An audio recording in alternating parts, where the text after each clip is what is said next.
palabra. A ver, ¿quién aquí se acuerda de la enseñanza doctrinal que tuvimos el miércoles pasado? ¿Quién dijo qué? Satanás. ¿Satanás? No. No fue hace mucho, pero sí aprendemos de Satanás hace varias semanas. El miércoles pasado. A ver. Estaba de turno. Sí, sí. El domingo estuve con la Santa Cena. A ver. Aprendemos acerca del arrebatamiento. ¿Ya? Si estoy mal, después me muestran el archivo. Quizás me equivoco. ¿Ya? Esta semana nosotros vamos a estar estudiando acerca de la segunda venida. Pero pastor, si ya estudiamos eso hace una semana. No, ahí van a ver que hay una diferencia del arrebatamiento y la segunda venida. Pero eso es algo que vamos a conversar para que se aclaren dudas y quede todo muy claro. Voy a empezar con una pequeña lectura de una frase acerca, un resumen de esa doctrina bíblica. Creemos en la segunda venida de Cristo antes de su reino milenario literal. Eso es lo que nosotros vamos a estar viendo esta tarde. Oramos. Gracias, Señor, por esa reunión de oración, que podamos nosotros compartir peticiones unos con otros en un rato más para estar orando los unos por los otros. Gracias, Señor, porque en la mitad de nuestra semana podemos venir a este lugar, reunirnos y escuchar enseñanza de tu palabra, cantar a ti, saludarnos con hermanos, pasar un buen tiempo juntos, glorificándote. Es de mucho gozo para mí venir y estar aquí. Desde la primera persona que llegó, hermana Marisol, hasta la última persona que pasó por las puertas, cada uno de ellos trajo un gozo a mi corazón al verles, saludarnos y el amor mutuo que tenemos porque conocemos a Jesús. Gracias, Señor, por eso. Gracias por esta reunión. Gracias que podamos aprender acerca de nuestra bendita esperanza que tenemos en Cristo Jesús. Señor, eres tan bueno con nosotros. Amamos su venida y la anhelamos ansiosamente. Que venga pronto nuestro Señor Jesús. Maranata. Gracias, Dios. En el nombre de Cristo oramos. Amén. Bien, hermanos.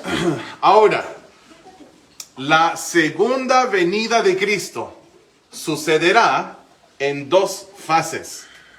¿Ya? Si eres como yo, que ya esté traumado con la palabra fase. Estamos en fase 1, fase 2, fase 3. No me gusta escuchar de fases ya, pero la segunda venida la podemos entender en dos fases o dos partes. La primera fase será el arrebatamiento, ¿ya? Y la segunda fase es cuando Él viene a la tierra.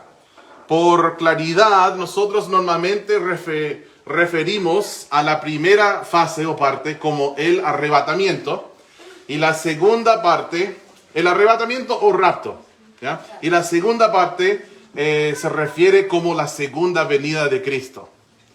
Aunque sí entendemos que cuando hablamos de la segunda venida de Cristo, a veces abarca las dos partes. Entonces, a veces alguien habla de cuando Cristo venga, ¿cierto? Su segunda venida, y está hablando del arrebatamiento. Y eso está bien si es que tú entiendes en tu mente que son dos eventos únicos, distintos, ¿ya? Es importante saber distinguir entre la segunda venida de Cristo y el arrebatamiento. A veces cristianos, pastores y especialmente líderes de sectas leen un versículo referente a la segunda venida y lo mal aplican al arrebatamiento. O al revés, leen algo que tiene que ver con el arrebatamiento y lo aplican a la segunda venida. Pero si nosotros combinamos los dos eventos, los confundimos, estos dos eventos distintos, fácilmente terminamos enseñando algo erróneo. Por lo cual es importante demostrar de las Escrituras y entender que el regreso de Cristo se divide en dos partes. La primera parte es el rapto de los salvos en las nubes, antes de la tribulación de 7 años. Y la segunda parte ocurre al final de los 7 años, cuando Jesús regresa a la tierra con sus santos para establecer su reino de 1000 años. Vamos a ir a Hechos capítulo 1. Acompáñenme, por favor. Hechos 1.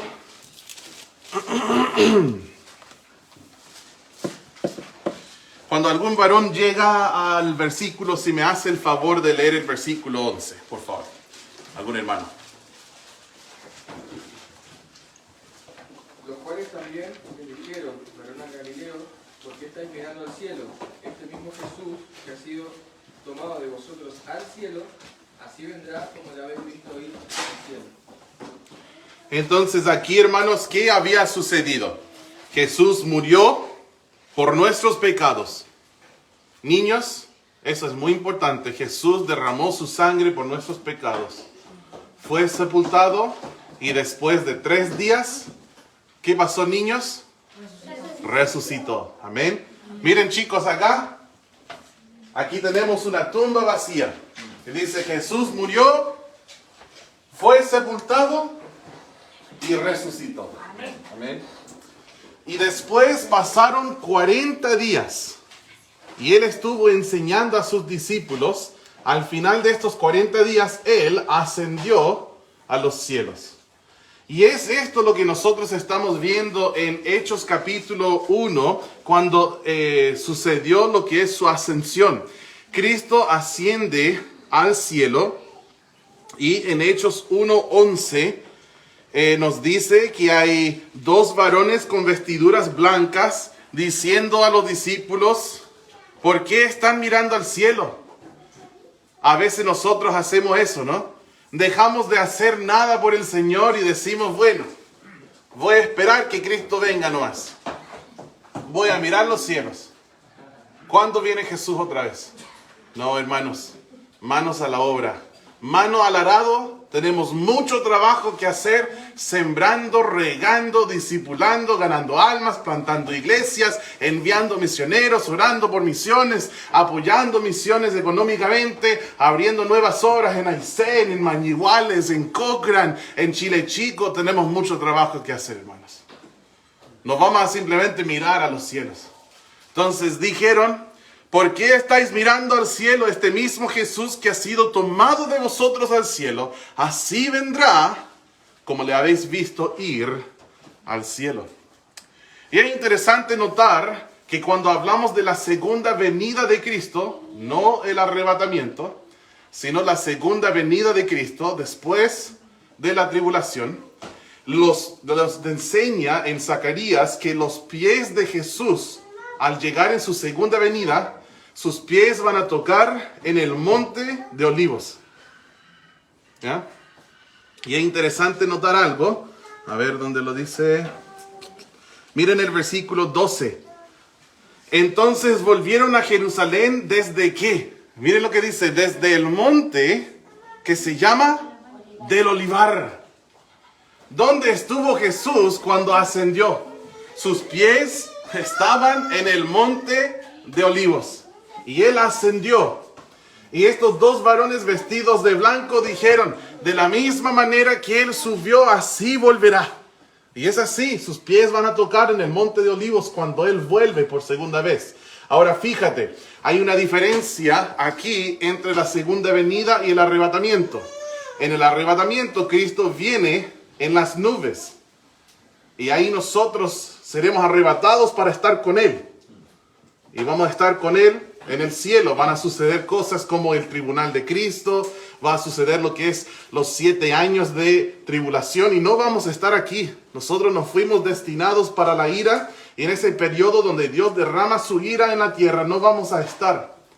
Pero después de los 7 años, Cristo vendrá no para sus santos, sino que vendrá con sus santos, dice las Escrituras.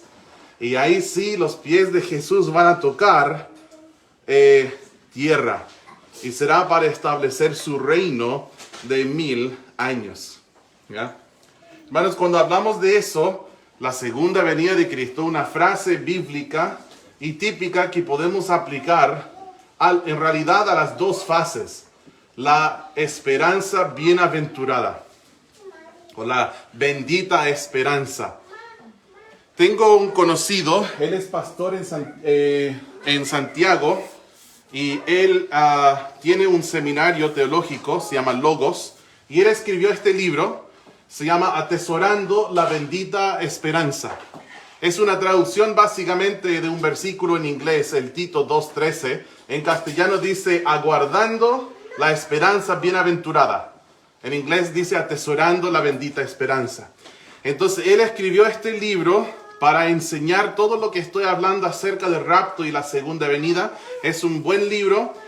Yo lo compré a costo, me salió 18,000 y es lo mismo que cobramos en la librería. Si es que te interesa.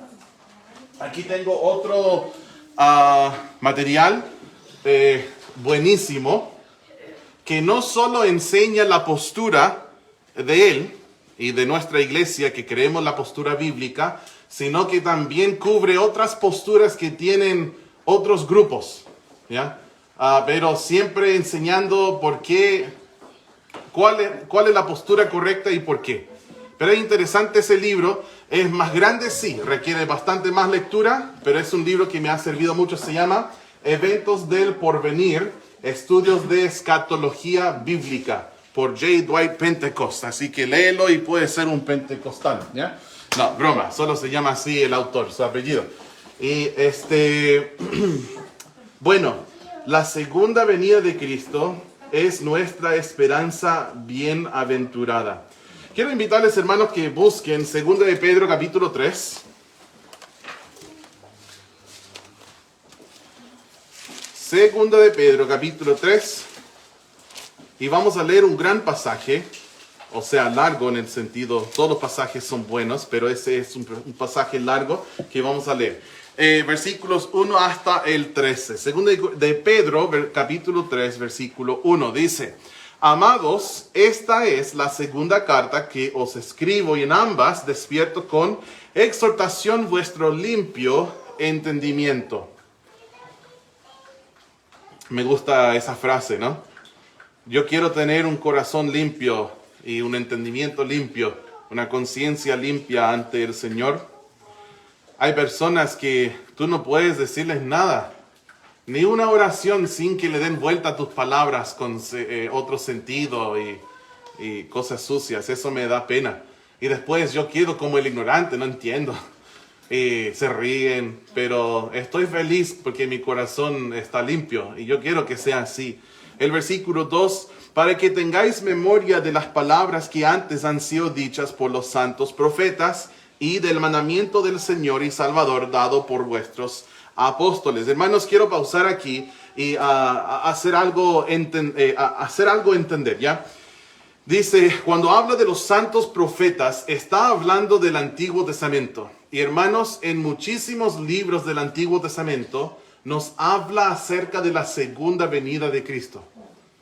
Por ejemplo, habla del día de Jehová, habla en el libro de Zacarías de su segunda venida, del libro de Daniel. Hermanos, en muchos libros nos habla acerca de su segunda venida en el Antiguo Testamento. Ahora, cuando llegamos a hablar del rapto, ¿ya? El rapto está en 1 Corintios 15, en 1 Tesalonicenses 4, y en 1 Corintios 15 el rapto es llamado un misterio. ¿Y qué es un misterio bíblico? Un misterio bíblico, hay 7 en el Nuevo Testamento, es algo que en tiempos pasados estaba cubierto, pero que ahora se nos ha revelado. Y es imposible que el rapto y la segunda venida sean el mismo evento, porque el Antiguo Testamento habla mucho de la segunda venida. Pero en 1 Corintios se le llama un misterio, algo que no se nos reveló en el Antiguo Testamento. Entonces entendemos que es un evento separado, ¿me entienden? Entonces aquí cuando nos habla de las dichas de los santos profetas, nos va a hablar de la segunda venida y de cosas que se decía en el Antiguo Testamento. En el versículo 3 dice, sabiendo primero esto, que en los posteros días vendrán burladores andando según sus propias concupiscencias. Alguien me dice, ¿qué significa concupiscencia? ¿Algún hermano o hermana? ¿Qué significa concupiscencia? No sé quién está hablando. ¿Hermana?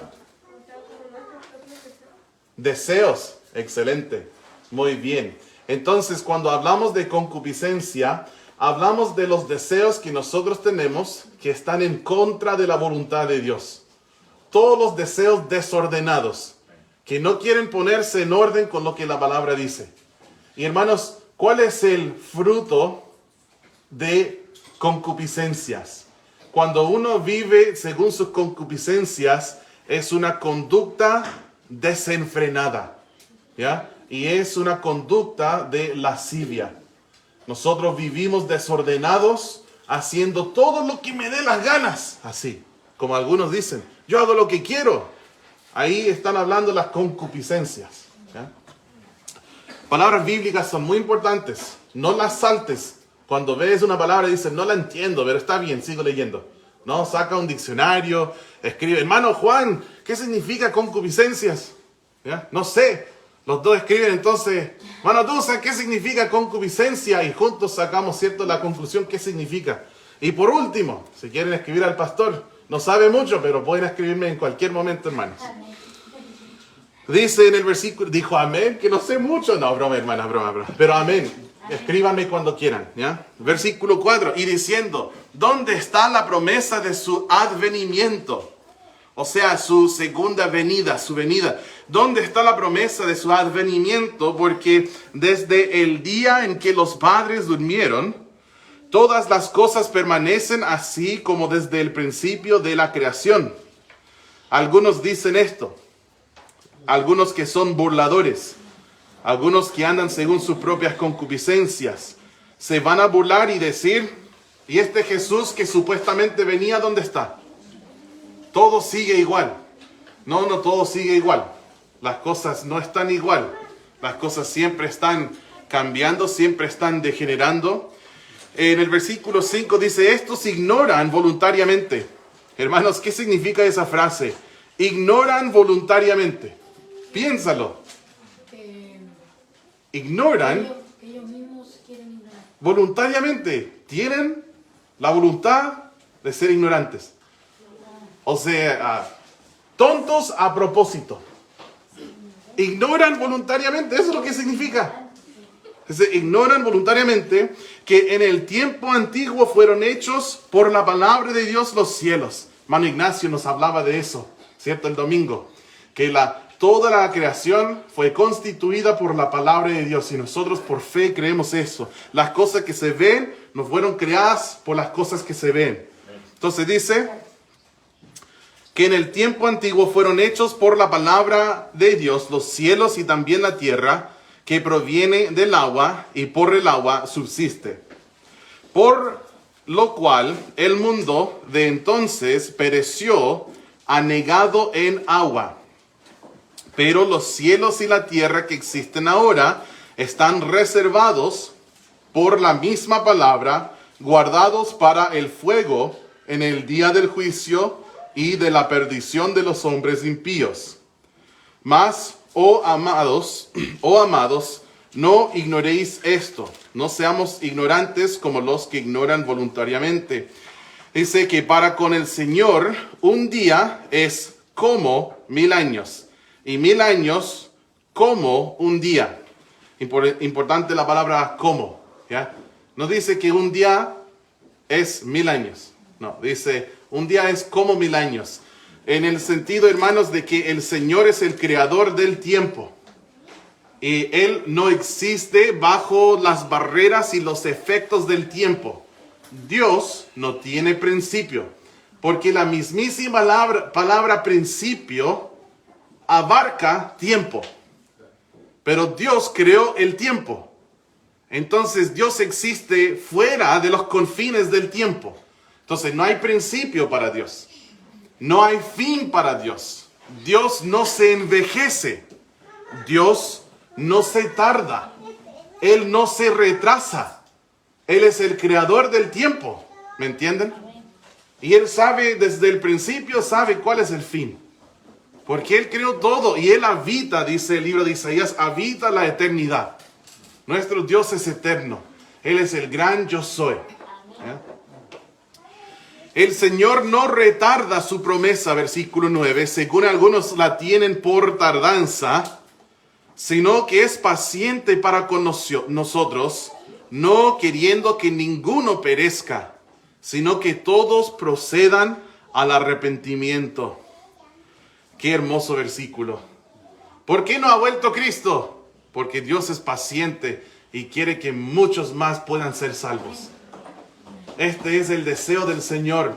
Y su segunda venida, hermanos, nos impulsa a servirle. Nos impulsa, nos da una visión misionera su segunda venida. Ahora, su segunda venida no depende de nosotros. ¿Ya? No es que si Juan cumple, entonces Jesús viene. No, no es así. Juan cumple porque ama a Jesús y Jesús le mandó cumplir. Amén. Nosotros tenemos trabajo que hacer y el Señor no quiere que ninguno perezca, quiere que todos procedan al arrepentimiento. Gracias por la paciencia del Señor. Qué sufrido es Dios para conmigo. Dice, pero el día del Señor, esa es muchas veces la frase que vemos en el Antiguo Testamento, el día de Jehová o el día del Señor. ¿Cómo puedo explicar eso? En el Antiguo Testamento nosotros tenemos la palabra Jehová. Ese es el nombre de Dios. Pero también aparece la palabra Adonai. Adonai se traduce Señor en el Antiguo Testamento. Ahora, en el Nuevo Testamento, cuando está citando versículos del Antiguo Testamento, pero en griego, no se me pierdan, hermanos, la palabra griega puede aplicarse o a Jehová o a Adonai, pero se traduce Señor. En ambos casos, cualquiera que sea, para que sepan. Entonces, cuando dice el día del Señor, lo entendemos como el día de Jehová en el Antiguo Testamento, refiriendo, ¿cierto?, a su segunda venida. Dice, pero el día del Señor vendrá como ladrón en la noche. Quiero enfatizar algo. Algunos dirían, no, pastor, no podemos cantar tal vez al amanecer o tal vez al anochecer, porque dice en la noche. Pero hay que entender bien que es solo una frase que el Señor está usando para enseñarnos. Cuando Él viene, será como un ladrón en la noche. No es que Él va a venir en la noche, porque si Él viene y Chile está de noche, en China van a estar de día. Y la profecía se cumple igual en todo lugar. Entonces no es un tema de que va a venir en la noche, ¿me entienden? Sino que Él va a venir de repente. Eso es lo que significa. Dice, pero el día del Señor vendrá como ladrón en la noche, en el cual los cielos pasarán con grande estruendo, y los elementos ardiendo serán deshechos, y la tierra y las obras que en ella hay serán quemadas. Lo que yo entiendo cuando yo leo el versículo 10, en mi poco conocimiento de cómo funciona ¿se dice átomo? ¿Está bien dicho? ¿Cómo funciona el átomo? Yo recuerdo lo que nos enseñan en los libros de historia de bombas nucleares. Por ejemplo, en Hiroshima, en Japón, cuando Estados Unidos dejó una bomba nuclear. Y básicamente el átomo se parte y hay una explosión como no se imagina. Hermanos, yo soy de la creencia y la convicción de que cuando la Biblia dice en Colosenses que por Jesús todas las cosas subsisten, yo creo que cada átomo se mantiene junto porque Jesús lo hace. Y yo creo que un día, cuando toda esa tierra y todos los cielos se destruyen, Jesús va a soltar los átomos. Átomos, no sé cómo lo estoy diciendo bien o mal. Átomos. Porque dice, los elementos ardiendo serán deshechos. Y la tierra y las obras que en ella hay serán quemadas.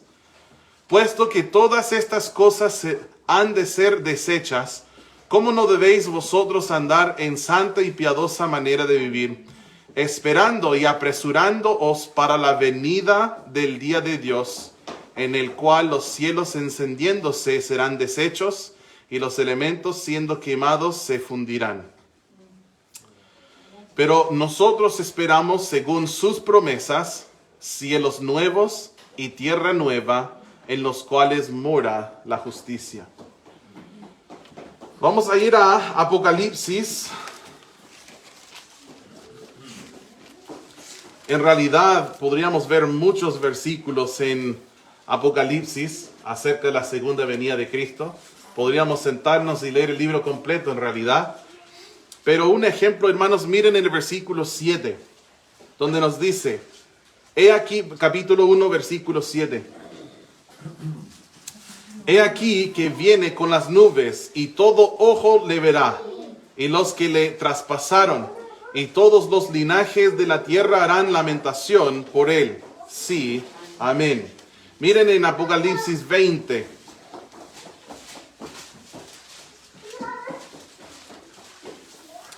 En Apocalipsis 20 y el versículo 6.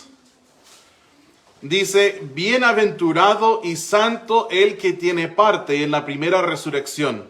La segunda muerte no tiene potestad sobre estos, sino que serán sacerdotes de Dios y de Cristo y reinarán con él 1000 años.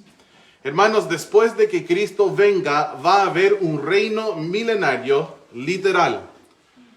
Entonces, no es tan importante que conozcas esa palabra, pero igual te puede servir en algún momento. La palabra premilenialista o premilenial. Y es una creencia bíblica que nosotros sostenemos de que estamos viviendo en la época antes del reino milenario literal de Cristo.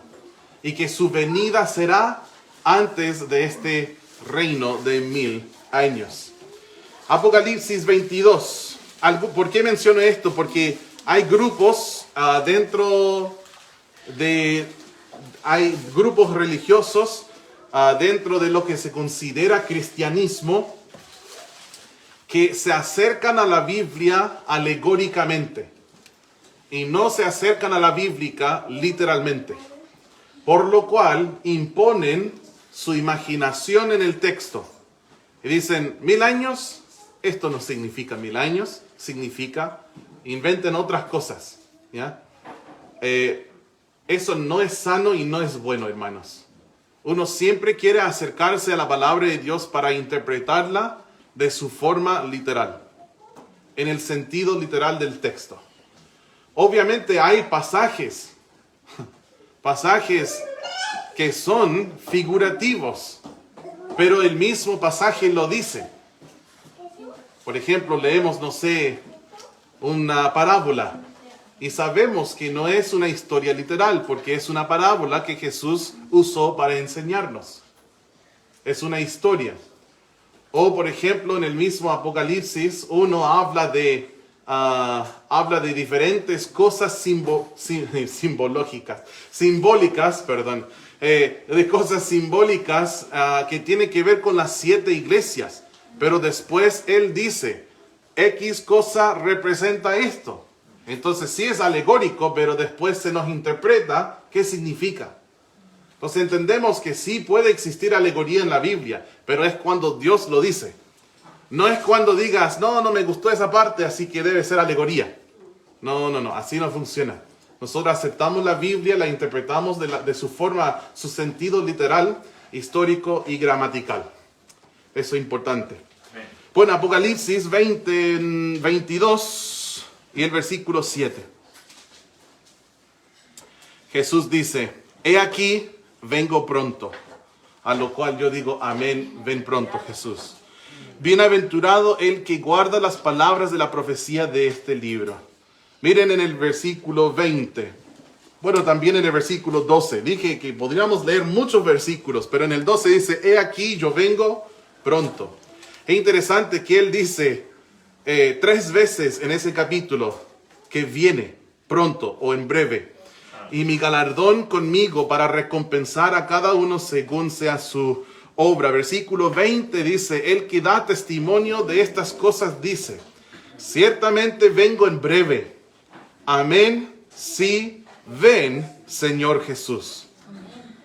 Y así termina la palabra de Dios. La gracia de nuestro Señor Jesucristo sea con todos vosotros. Amén.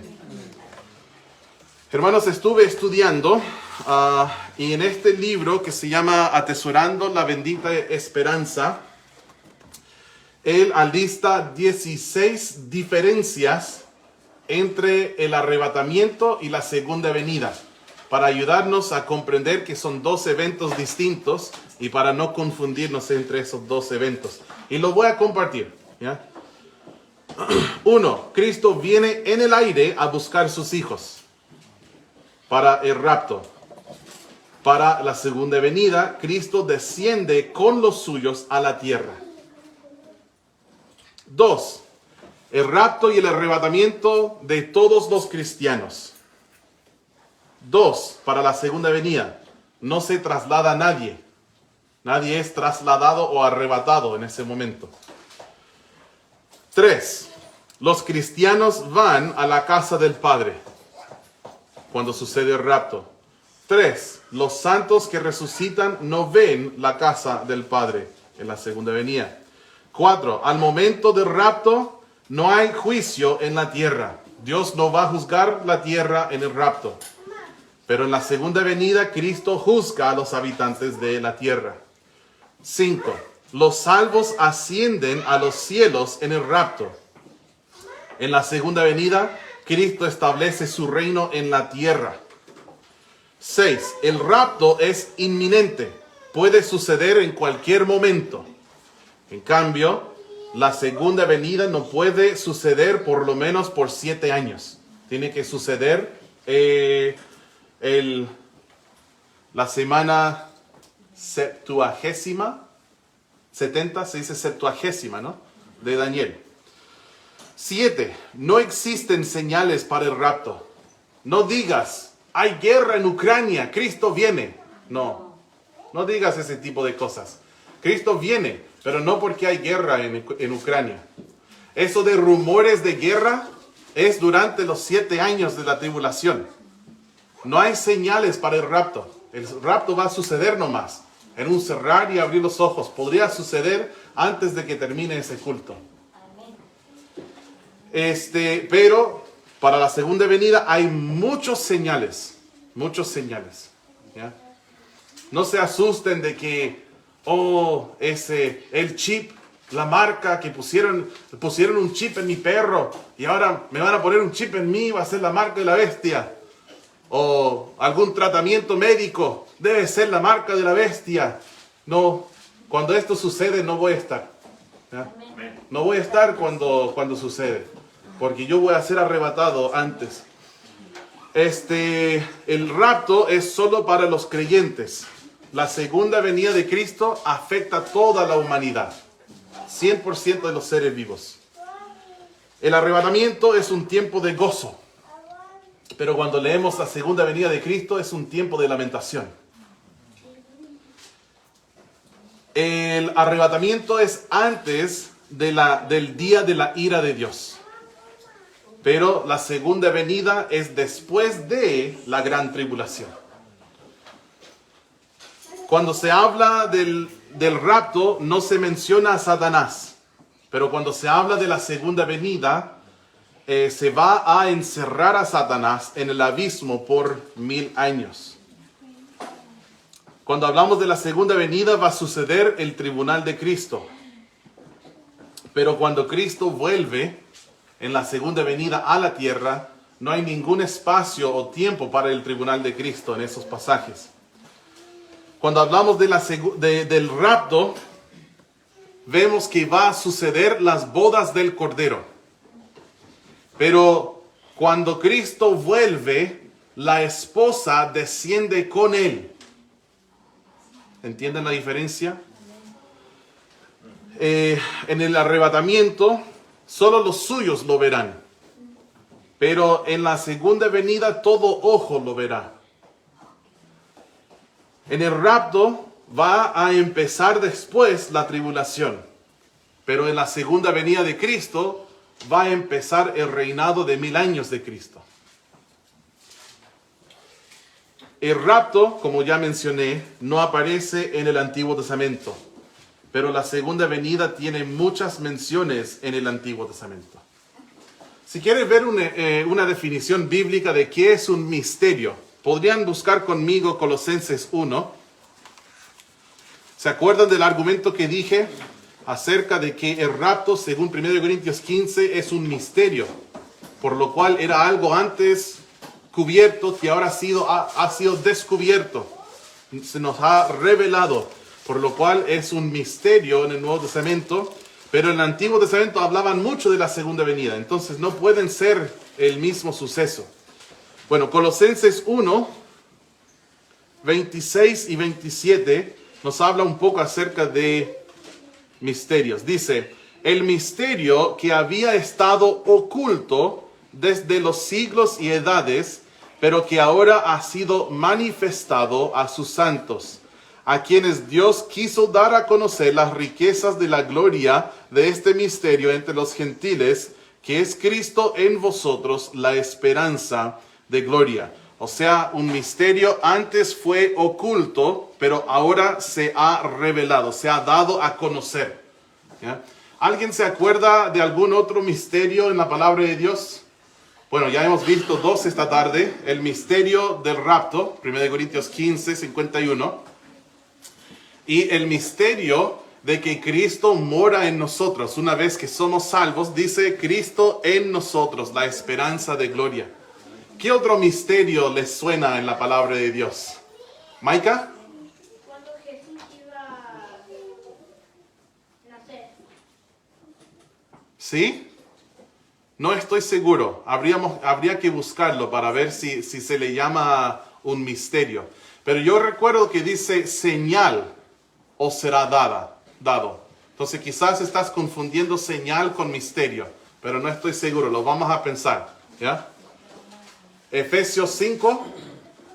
¿Alguien se acuerda? ¿De qué se trata Efesios 5? Habla del matrimonio, ¿no? Habla del matrimonio. ¿Y qué misterio hay que tiene relación con el matrimonio? ¿Se acuerdan? La esposa de la iglesia. Y el esposo Cristo. Miren en Efesios 5. ¿Ya? Efesios capítulo 5. Y el versículo 31 y 32. Dice, por esto dejará el hombre a su padre y a su madre, y se unirá a su mujer, y los dos serán una sola carne. Grande es este misterio, mas yo digo esto respecto de Cristo y de la iglesia. O sea, la relación que existe entre marido y mujer tipifica la relación de Cristo con su iglesia. Y esto es algo que ha sido una verdad desde siempre, pero fue oculto por muchos años, hasta que Dios lo reveló en Efesios 5. Imagínate, está citando un versículo de Génesis, que el hombre dejará a padre y a madre, se unirá a su mujer, será una sola carne. Cuando Dios lo dijo en Génesis, cuando Él usó a Moisés para escribir esas palabras divinas en Génesis, Dios ya sabía, eso representa a mi hijo y su iglesia. Pero nosotros no, se nos reveló. Bueno, si pensamos en Génesis, aproximadamente 4,000 años después, se nos reveló cuando se escribió Efesios. Bueno, hermanos, debemos dejar que la segunda venida de Cristo nos impulse a vivir una vida santa, a vivir como si Él volviera hoy. Si Cristo vuelve hoy, ¿dónde quisieras estar? Si Cristo volviera en este momento, ¿te gustaría estar en un bar? No. ¿Te gustaría estar en casa viendo una señal de Facebook? Yo no. Quisiera estar congregado. ¿Te gustaría estar viendo Netflix? No es pecado ver Netflix, pero sí hay mejores cosas que uno puede hacer con su tiempo. Pregúntate, si Cristo volviera hoy, ¿qué quisiera estar haciendo? Y la respuesta, hazlo. Si tú dices, quisiera orar más, quisiera leer la palabra más, quisiera ya haber hablado con mi vecino acerca de cómo ser salvo. Llevo años queriendo hablarle de Cristo, pero nunca lo he hecho. Si quieres hacerlo, hazlo ahora. Porque si Cristo vuelve mañana, ya no tendrás tiempo. Hay dos cosas que no podrás hacer después de que Cristo vuelva. Cuando Cristo te viene a buscar, hay dos cosas que ya no podrás hacer. Una de las cosas es pecar. Gloria a Dios por eso. Amén. La otra cosa es evangelizar a un perdido. Amén. ¿En cuál de las dos cosas crees que tú te debes ocupar ahora? ¿Pecado o evangelizando a los perdidos? Buena pregunta para meditar, ¿no? Amén. Vamos a terminar nuestro estudio.